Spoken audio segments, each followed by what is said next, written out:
Progression 2 is a little more challenging than the first one, but now that we've done our first progression, we've got our arms and our hands warmed up, we understand the goal and the principle behind Makiwara training. Now what I want to do is I want to shift.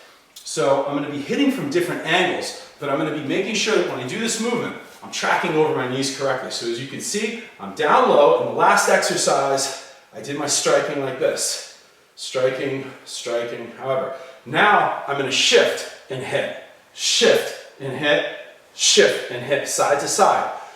What I want to make sure that I do when I do this is that I'm not leaning my shoulder line, hitting like this, but instead my spine stays perpendicular to the ground, and as I shift, my knee tracks over my foot correctly, helping to develop correct movement with the knees, keeping your knees safe and making them stronger and more flexible correctly without hyperextending the outside or compressing the outside or extending the inside and putting torque on the knees that so many martial artists are victims of. So many people have knee injuries in martial arts, across every martial arts, one of the most common injuries, and it's completely and totally preventable.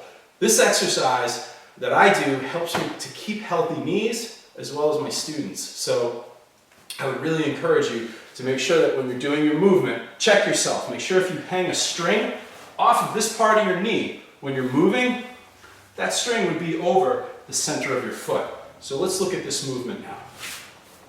So again, all the same things. We'll look at that same sequence now with my Makiwara. So from here, I shift to the side, strike.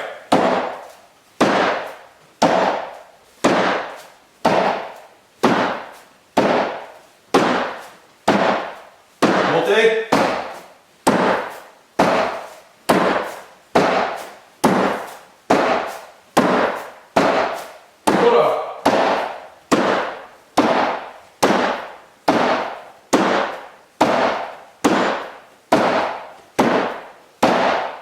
Push can.